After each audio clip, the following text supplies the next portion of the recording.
முதல் வணக்கம் நேயர்களுக்கு அன்பான காலை வணக்கம். ஒரு ஊரில் 3 பேர் டீ குடிச்சிக்கிட்டு இருக்காங்க. டீ கடையில் ஒருத்தன் பணக்காரன், ஒருத்தன் ஏழை, ஒருத்தன் கஞ்சன். 3 ஒரு டீலையும் ஒரு ஈ கிடக்கு. பணக்காரன் என்ன செஞ்சால் அந்த டீயை கீழே தூக்கி வச்சு வேற கொண்டு வாயா. ஏழை என்ன செஞ்சால் ஒரு கஷ்டப்படுற ஒரு மணி அது அந்த ஈயை எடுத்து போட்டுட்டு குடிச்சிட்டான். இந்த கஞ்சன் என்ன செஞ்சான், டீ வச்சுட்டு அந்த ஈயோட எடுத்து ஈயோட பேச ஆரம்பிச்சிட்டான்.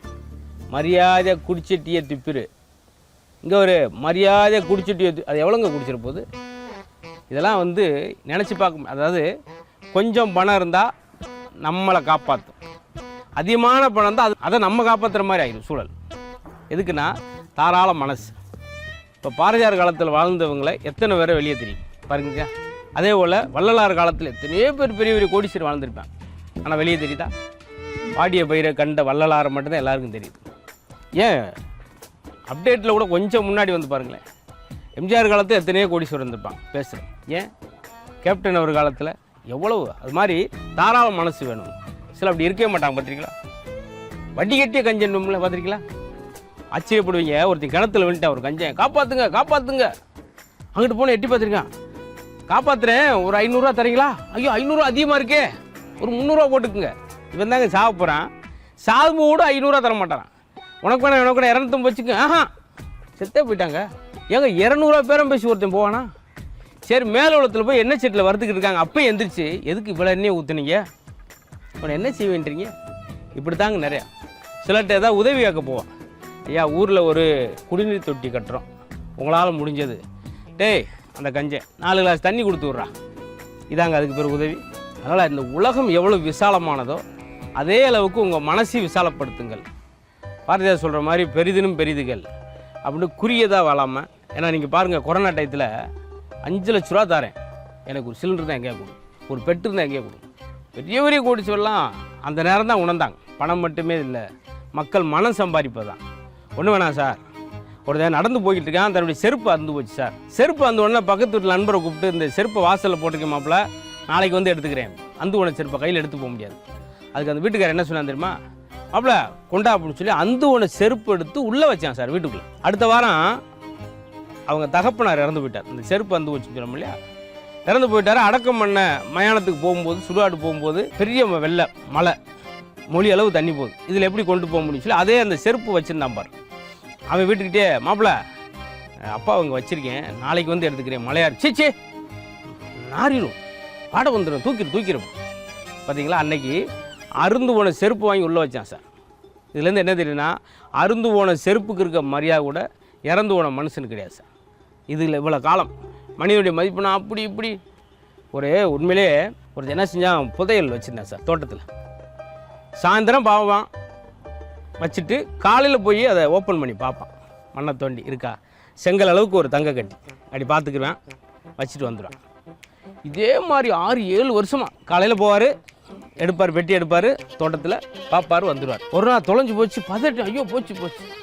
ஒருத்தன் கூப்பிட்டேன், ஐயா நானும் பக்கத்தில் பார்த்துக்கிட்டு தான் இருக்கேன், அதை நீ செலவழிக்க போகிறதே இல்லை, தினம் பார்த்து உள்ளே வச்சுக்கிற அவ்வளோதான். அதுக்கு ஒரு செங்கலை கூட நீ பார்த்து வச்சுக்கலாம்ல, செலவழிக்க போகிறதே இல்லை, அது எதுக்கு?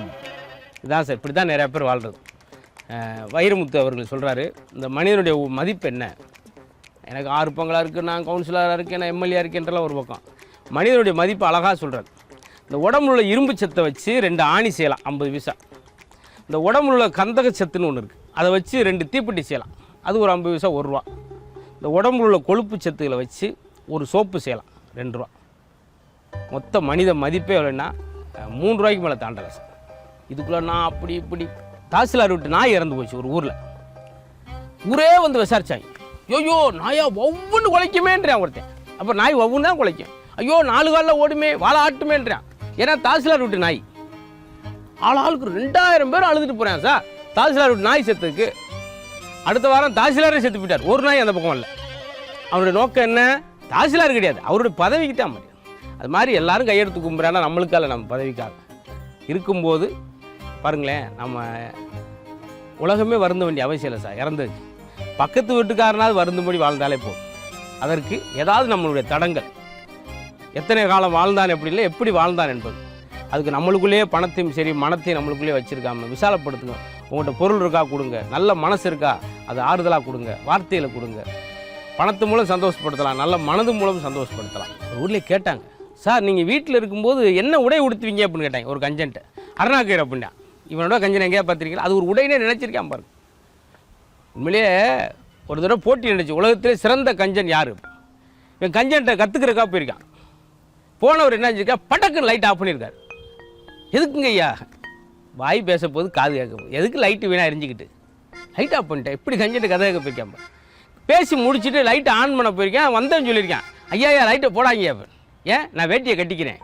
என்னையா சொல்கிற, இருட்டலான பேசுகிறோம்னு சொல்லி வேட்டியை கழுத்தி மடியில் வச்சுருந்தீங்க. இது வாழ்க்கையில் சார் எல்லாத்துலேயுமா ஆச்சரியப்படுவீங்க. சில விஷயங்களாம் சொன்னால் அது இப்போ தேவைப்படாது.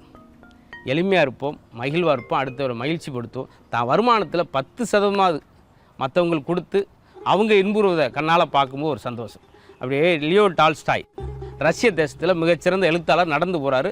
அவர்கிட்ட ஒரு தொழுநோயாளிக்காரன், ஐயா தர்மம் பண்ணுங்க அப்படின்றான். சில்லறை இல்லையே சகோதரா அப்படின்றார். அழுதுட்டான். சில்லறையில் சொன்னதுக்கு அழுகிறீங்க. இல்லைங்க, நீங்கள் $1 கொடுத்துருந்தீங்கன்னா ஒரு தடவை பசியாரி சந்தோஷமாக இருந்திருப்பேன், $2 கொடுத்தீங்கன்னா 2 தடவை சந்தோஷமாக இருந்திருப்பேன். என் பக்கத்திலே வர்றதுக்கு 60 ரூபான்னு நினைக்கிறாங்க. அவ்வளோ சீல் நாத்தம், துர்நாற்றம், தொழுநோயாளி. என் தோளை தட்டி சகோதரான்னு சொன்னீங்க பார்த்தீங்களா, இது நான் வாழ்நாள் முழுக்க சந்தோஷமாக இருக்க உதவும். ஒரு $1 கொடுத்தா கூட அவ்வளோ சந்தோஷம் கிடச்சிருக்காது. அந்த இனிய வார்த்தையை கொடுத்தார் பாருங்கள். அதில் வார்த்தையிலும் கஞ்சத்தனம் இல்லாமல், பணத்திலும் கஞ்சத்தனம் இல்லாமல் தாராள மனசாக இருங்கள்.